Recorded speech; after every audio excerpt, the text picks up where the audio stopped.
Nasrallah जो इनके Hezbollah के हेड थे या चीफ थे इंटेलिजेंस के, शायद उनको जो मारा गया है, एक वो एक इसका जो रेपरकशंस है, क्योंकि और सब बहुत स्टेटमेंट्स जो आ रहे हैं कि इसका बदला लिया जाएगा और दूसरे कंट्रीज अगर इन्वॉल्व हुए इस कॉन्फ्लैग्रेशन में जो चल रहा है, वहां पे जो लड़ाई चल रही है मिडिल ईस्ट में, तो इसके रेपरकशंस बहुत होंगे सारे वर्ल्ड के लिए और इंडिया के लिए भी, क्योंकि एनर्जी सिक्योरिटी एक जो है वहां पे अफेक्ट होगी सब पूरी दुनिया की। और इसके जो और थ्रेट्स आ रहे थे बीच बीच में, मैंने कहीं पढ़ रही थी न्यूक्लियर कॉन्फ्लैग्रेशन की भी चांसेस हैं। तो एक इसके जो नतीजा निकलेगा वो अच्छा नहीं है अगर और कंट्रीज इसमें इन्वॉल्व होते हैं और एक सोल्यूशन नहीं निकाला जाता है जल्दी से जल्दी वर्ल्ड कम्युनिटी और यूएन के द्वारा। और जो प्लेयर्स इन्वॉल्व हैं इसमें पूरे मिडिल ईस्ट में के कॉन्फ्लैग्रेशन में, जो वॉर में, इसको सॉर्ट आउट करने के लिए पीसफुली अगर नहीं एक्शन लिया जाता है जल्दी, तो इसके जो नतीजे हैं वो अच्छे नहीं होंगे दुनिया के लिए भी और इंडिया के लिए भी। IDF international Israeli defence forces ने एक एयर स्ट्राइक में बेरूट के बिल्कुल बीच में हिजबुल्लाह के जो लीडर है हसन नसरुल्लाह, उनकी देहांत कर दी और भी लीडर मारे गए। टीवी में भी दिखाई दे रहे हैं आजकल, और हिजबुल्लाह ने भी मान लिया कि उनकी मृत्यु हो गई है। अब ये लीडरशिप क्राइसिस हो गया है। अब इसका इफेक्ट क्या होगा? लेकिन आपको पता होना चाहिए दैट 1984 में जब पैलेस्टीनियन लिबरेशन ऑर्गेनाइजेशन बनी थी, उन्होंने कहा था कि हम इजराइल को नहीं चाहते, ये गलत है, और इजराइल के ऊपर उन्हें आक्रमण किया। ईरान भी कहता है कि ये इजराइल को हम एक दिन खत्म करेंगे। तो ये बड़ी बातें हैं। ये टेररिस्ट उग्र ऑर्गेनाइजेशन, उग्रवादी जो है, हमास मान लीजिए गाजा में, हिजबुल्लाह मान लीजिए इधर, हूती मान लीजिए, तो इनकी जो लीडरशिप है और जो लोग हैं उनके मन में है कि उग्रवादी हिसाब से हम अपना फैसला कराएंगे। तो ये हो गया है, लीडरशिप नहीं है। लेकिन उग्रवादी के लीडरशिप चल जाता है, क्योंकि इनके जो लोग हैं उनके दिल में है कि हम ये जो हमारा लक्ष्य है वो हम लेके रहेंगे। हिजबुल्लाह का लक्ष्य है कि वो इजराइल को तंग करके रखेंगे, क्योंकि वो कहते हैं कि इजराइल की वहां फसला बिल्कुल ठीक नहीं है और ईरान उसकी मदद करता है। इजराइल ने फोकस किया है पहले not so much on ground operation but intelligence and air force के ऑपरेशंस के ऊपर बहुत भारी उसने तवज्जो दी है, क्योंकि उसकी सोच है कि वो इंटेलिजेंस ऑपरेशन जैसे वो पेजर और वॉकी टॉकी स्ट्राइक और जो एयर स्ट्राइक्स हैं, उनके दबाव से इतना दबाव डाल सकता है हिजबुल्लाह पे कि उसे सीज फायर एक्सेप्ट करने के लिए मजबूर करें।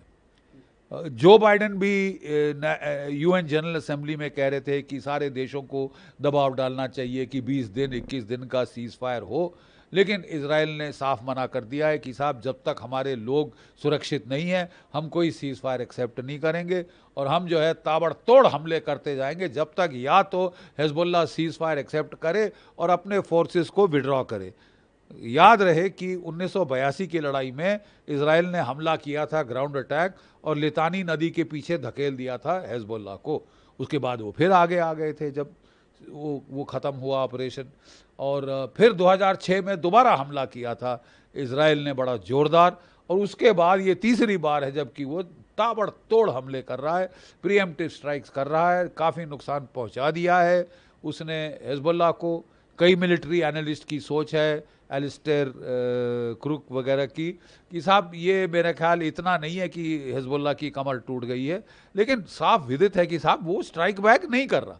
अब क्यों नहीं कर रहा? Is it as per strategy की अभी नहीं, थकने दो इनको। और गौरतलब है कि इजराइल की डिफेंस फोर्सेस 1 साल से लगातार लड़े आ रहे हैं, मोबिलाइज हो चुके हैं, 1 साल हो गया, वो भी थक रहे हैं, उनको भी वापस इंडस्ट्रीज पे जाना है, इकोनॉमी का ख्याल करना है। तो कब तक इजराइल सस्टेन कर सकता है? क्या ये स्टेमिना की लड़ाई होगी कि किस में स्टेमिना ज़्यादा है?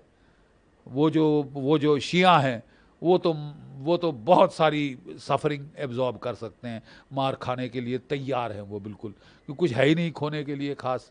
तो अब ये शायद जो स्टेमिना की लड़ाई हो जाए कि कौन ज़्यादा देर टिक सकता है।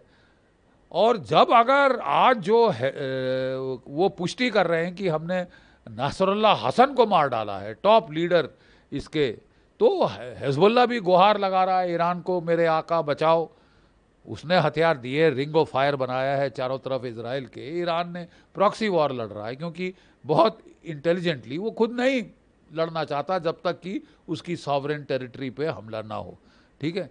तो इसके चलते उसने अप्रैल में एक झटका दिया था कि साहब हम भी पलटवार कर सकते हैं, ये मत सोचना कि आप ही एक हो जो मार सकता है। तो इजराइल भी तब से बड़ा इच्छुक है कि किसी तरह ईरान को प्रोवोक किया जाए, हिजबुल्लाह को इतना प्रोवोक किया जाए कि वो लड़ाई को बढ़ाए, मजबूर करें अमेरिका को लड़ाई में आने में, और फिर अमेरिका और ईरान मिलकर अमेरिका और इजराइल मिलकर ईरान का बैंड बाजा बजा दें। इससे एस्कलेशन बहुत भारी हो सकती है। मुझे तो अंदेशा है कि अगले कुछ दिनों में हिजबुल्लाह अपने मिसाइल स्ट्राइक्स को बढ़ाएगा। मैं नहीं समझता कि वो चुपचाप से धूल चाट लेंगे, थूका चाट लेंगे और कह देंगे हाँ जी हम सीज फायर मान गए, हम हट जाएंगे, जब तक उनको बहुत खासा दर्द ना हो, राइट। तो क्या ये जो पनिशमेंट लेवल है वो काफ़ी है? अब वो भी हर रोज़ कुछ ना कुछ रिटेलिएट कर रहे हैं, इतना ज़्यादा रिटेलिएशन नहीं है। ये कुछ समझ नहीं आ रहा कि या effectiveness of Israelis counter strikes है या deliberate decision not to escalate, क्योंकि ईरान के जो प्रेसिडेंट साहब हैं, जो मॉडरेट हैं और जो यूएन जनरल असेंबली में जाके बोला कि इजराइल हमको प्रवोक कर रहा है, हमको ट्रैप में फंसाने की कोशिश कर रहा है कि हम कुछ करें जिससे वो और अमेरिका मिलके हम पे स्ट्राइक करें, तो हम इतने अक्लमंद हैं कि हम इसमें झांसे में नहीं पड़ेंगे। कब तक नहीं पड़ेंगे? कब तक ह्यूमिलिएट होंगे अपने लोगों के सामने? भाई आफ्टर ऑल वो भी आंसरेबल है अपनी पब्लिक को।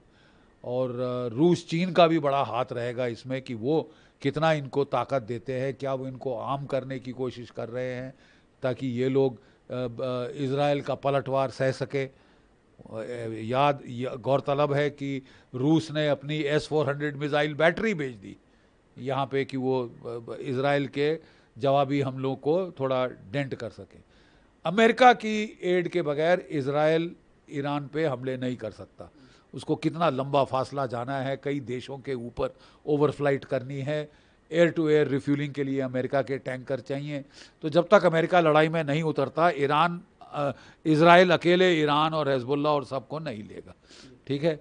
तो एक तो ईरान का लोग कह रहे हैं कि मंशा है कि साहब आप इतनी मार मारो कि एस्केलेशन इतनी बढ़े कि ये जो हिजबुल्लाह और ईरान एस्केलेट करने के लिए मजबूर हों, ईरान लड़ाई में आ जाए, तब अमेरिका हमारी तरफ आ जाएगा, मिलके हम ईरान को और हिजबुल्लाह को धूल चटा देंगे।